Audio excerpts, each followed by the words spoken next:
ನನ್ ಜೊತೆ ಮಲಗಿದ್ರೆ photo delete ಎಂದ ಮೋಸಗಾರ. ಸಣ್ಣ ಪುಟ್ಟಕ್ಕೆ ವಯಸ್ಸು ಬಂದಿರೋ ಮಕ್ಳ ಮೇಲೆ ಏನಾರ ಅನುಮಾನ ಪಟ್ರೆ ಹಂಗೆ ಆಯ್ತದೆ ಅಂತ ನಾನು ತಿಳ್ಕೊಂಡೆ. ಅಮ್ಮನೋ ಚಿಕ್ಕಮ್ಮನಿಗೋ ಡೌಟ್ ಬಂದಿದ್ರೆ ಆ ಹುಡುಗಿ ಬದುಕ್ತಿದ್ಲ.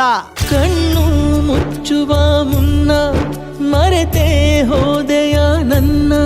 ಏನಾರ ಹೇಳಿದಿದ್ರೆ ನಾವೇ ಏನಾರ ಮಾಡ್ತಿದ್ದ ನನ್ನ ಮಗನರ್ಗು ನಾವು ಕೈಗೆ ಕೊಡ್ತಿರ್ಲಿಲ್ಲ. ಪ್ರೀತಿಯ MSc ಸ್ಟೂಡೆಂಟ್ ನೇಣಿಗೆ ಬಿದ್ದಳು ಏಕೆ? ದಯವಿಟ್ಟು ಕೈ ಮುಗ್ದಿ ಕೇಳ್ತೀನಿ, ಅವನ ಕಲ್ ಶಿಕ್ಷೆ ಆಗ್ಬೇಕು.